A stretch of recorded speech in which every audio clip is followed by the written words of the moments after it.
Are proven organization that have successful track records and a distribution system and a compensation plan that has been successful for years. Have a business opportunity that you can succeed with, believe in, and share confidently with others. Point three, have ongoing long-term education programs to develop you as a human being. Self-confidence is a vital on the right side of the quadrant.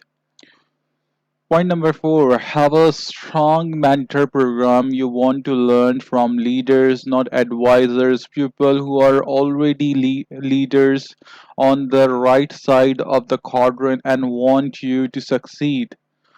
Point number five, have people you respect and enjoy being with.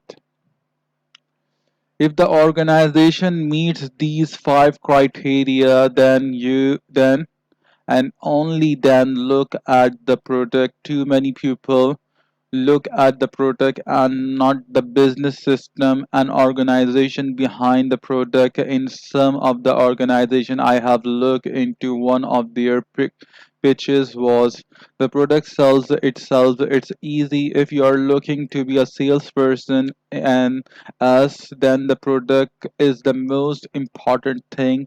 But if you are developing into a long term B, then the system, lifelong education, and the pupil are more important. A friend and a colleague of mine, knowledge in this industry, remind me about the value of time. One of our most precious assets, a true success story in the network marketing company is when your commitment of time and hard work in the short term result in significant long term passive income. Once you have built a strong organization below you, you can stop working and your revenue stream will continue from the effort of the organization you have built. The most important key to success with a network marketing company is still, however, a long term commitment on your part as well as the organization part to mold you into the business leader you want to become. A system is a bridge to freedom. Being homeless was not an experience I want to repeat, yet for Kim and me, the experience was priceless. Today, freedom and security are found not so much in what we have, but what we know we can create with confidence. Since that time, we have created or helped develop a real estate company, an oil company, a mining company, and two education companies. So the process of learning how to create successful system was beneficial for us. Yet I would not recommend the process to anyone unless they truly want to go through it. Until only a few years ago, the possibility of a person becoming successful in the B quadrant was only available to those who were brave or rich. Kim and I must have been brave because we certainly weren't rich. The reason so many people stay stuck in the left side of the quadrant because they feel the risk involved in the developing their own systems are too great. For them, it is smarter to remain safe and secure a job. Today, primarily due to change in technology, the risks in becoming a successful business owner has been greatly reduced, and the opportunity to own your own business system has been made available to virtually everyone. Franchises and network marketing took away the hard part of developing your own system. You acquire the rights to a proven system, and then your only job is to develop your people. Think of these business systems as bridges. bridges that will provide a path for you to cross safely from the left side of the right side of the cash flow quadrant. Your bridge to financial freedom is in the next chapter. I will cover the second half of the right side of the quadrant, the I or the investor. The seven level of investor, chapter 5. My rich dad once asked me what is the difference between a person who bets on horses and a person who picks stocks. I don't know, was my response. Not much was his answer. Never be the person who buys the stock. What you want to be when you grow up is the person who creates the stock that brokers, sells, and other buy. For a long term, I did not understand what my rich dad really meant. It was not until I started teaching investing to others that I really understood the different type of investor. A special thanks goes to John Burley for the chapter. John is considered one of the brightest minds in the world of real estate investing. In his late 20s and early 30s, he purchased more than 130 homes using none of his own money. By the time he was 32, he was financially free and never had to work again. So, like me, he chooses to teach, but his knowledge goes far beyond just real estate. He began his career as a financial planner, so he has deep understand of the world of finance and taxes, but he also has the unique ability to explain it clearly. He has the gift of taking the complex or abstract and making it simple to understand. Through his teaching, he developed a way to identify investors into six categories by their level of sophistication in their investing as well as their difference in the personality traits. I have revised and expanded his categories to include a seventh. Using the identification method concert concert with the cash flow quadrant has helped me teach others about the world of investor. As you read about the different levels, you will probably recognize people you know at each level. Optional learning exercise. At the end of each level, I have left a blank space where you can fill in the person or persons who in your judgment fit this level. When you find the level you are at, you may want to put your own name there. As I said, this is only an optional exercise for the purpose of the increasing your understanding of the different level. It is in no way meant to degrade or put down your friend. The subject of money is as volatile as politics, religion, and sex. That is why I recommend keeping your personal thoughts private. The blank space at the end of every level is merely there is enhance your learning if you choose to use it. I use this list often at the beginning of my investment classes. It has made the learning more powerful and has helped many students become clear on which level they are on and which level they want to go on. Over the years, I have, with John permission, modified the content too much with my own experience. Please read the seven levels carefully. The seven levels of investors. Level 0. Those with nothing to invest. These pupils have no money to invest. They either spend everything they make or spend more than they make. There are many rich people who would fall into this category because they spend as much or more they than they make. Unfortunately, this zero level is where about 50% of the adult population would be categorized. Do you know any level zero investor optional? Level 1 borrowers. These people solve financial problem by borrowing money. Often they even invest with borrow money. Their idea of financial planning is robbing Peters to pay Paul. They live their financial lives with their head in the sand like an ostrich, hoping and praying that everything will work out. While they may have a few assets, the reality is that their level of debt is simply too high. For the most part, they are not conscious about money and their spending habits. Anything they own of value has debt attached to it. They use credit cards impulsively and then roll that debt into a long term home equity loan so they can clean up their credit card and then start charging again. If the value of their home goes up, they borrow on the equity again or buy a larger and more expensive home. They believe the value of a real estate only goes up.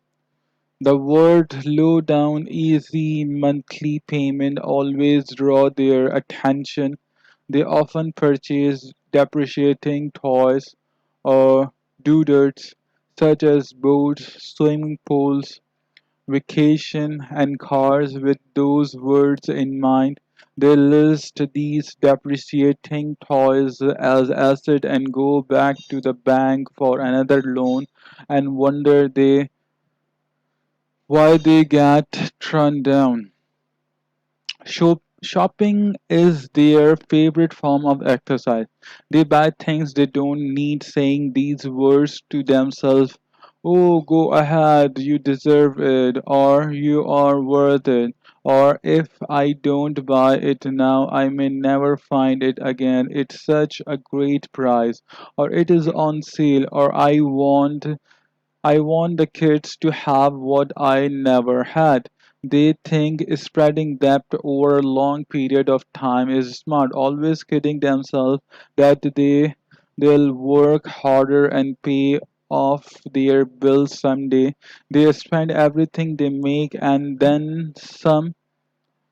They are known as consumers, shop owners, and car dealers. Love these people. If they have money, it get spent. If they don't have the money, they borrow it. When asked what their problem is, they will say that they just don't make enough money. They think more money will solve the problem no matter how much they make. They only get deeper into debt. Little do most of them realize that the money they earn today seems like a fortune or dream to them just yesterday. But today, even though they have or achieved their dreams income, it is still is not enough.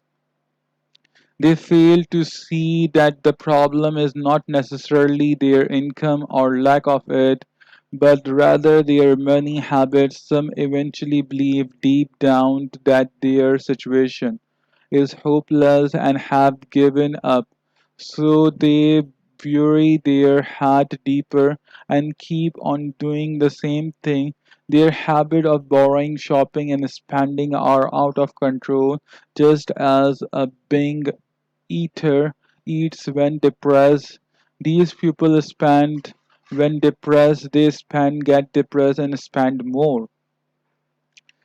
They often argue with loved ones about money, empathetically defending their needs to buy their this or that. They live in complete financial denial, pretending that miraculous their money problem will someday disappear, or they pretend they will always have enough money to spend or whatever they desire. This level of investor can often look rich. They may have big houses and flashy cars, but if you check they buy or borrow money, they may also make a lot of money, but they are one professional and accident away from financial ruin. I had an ex business owner in one of my classes. He was well known in the making big bug, spending big bug category. He made a thriving chain of jewelry stores for years, but one downturn in the economy and his business disappeared. His debts, however, did not go away. It took less than 6 months for those debts to eat him alive. He was in my class looking for new answers and refused to even entertain the idea that he and his wife were level 1 investors. He came from the B quadrant hoping to get rich in the I quadrant. He clung to the idea that he was once a successful businessman and could use the sum formulas to invest his ways to financial freedom. It was a classic case of a businessman thinking he could automatically become a successful investor. The rules of business are not always the same as the rules of investing. Useless these investors are willing to change their financial future is bleak unless they marry someone rich who will put up with such habits. Do you know any level 1 investors optional? Negative return after inflation and taxes, they are still unwilling to take on much risk. Little do they know that the US dollars has lost 90% of its value since 1950 and continue to lose value annually at a rate greater than the interest a bank pay them. They often have whole life insurance policy because they love the feeling of security. People in this group often waste their most precious asset, which is time, trying to save pennies. They spend hours clipping coupons from the newspaper, and then at the supermarket they hold up everyone else in line, fumbling to find those big savings. Instead of trying to save pennies, they could have put that time into learning how to invest. If they had put $10,000 into John Templeton found in 1954 and forgetting about it, it would have been worth 2.4 billion in 1994. Or if they had put $10,000 into George Soros Quantum Fund in 1969, it would have been worth 22.1 million in 1994. Instead, their deep need for security, which is fear based, keep them saving low field themselves investment such as bank CDs. You often hear these people saying a penny saved is a penny earned, or I am saving for the kids. The real truth is there is often come deep insecurity running them and their lives. In truth, they often shortchange themselves and the people they are saying they are almost the exact opposite for the level 1 investor. Saving money was a good idea during the agrarian age, but once we entered the industrial age, saving was not the smart choice. Simple saving money became an even worse choice once the US went off the gold standard and we hit the era of inflation with government rampantly printing money. People who save money during times of inflation up as losers, of course. If we go into a period of deflation, they may be winners, but only if the printed money is still worth something. It is good to have some saving. It is recommended that you have 6 months to a year's worth of living expenses held in cash. But after that, they are far better and safer investment vehicle than money in the bank. To hold your money in the bank earning 5% while others are getting 15% and more is not a wise investment strategy. Yet you are unwilling to study investing and you live in constant fear of financial risks, then saving is a better choice than investing. You don't have to think as much if you just keep the money in the bank, and your banker will love you. Why shouldn't they? The banker leads $10 to $20 for every $1 you have in saving and changes up to 19% interest, then turn around and pays you less than 5%. You should you should all the bankers.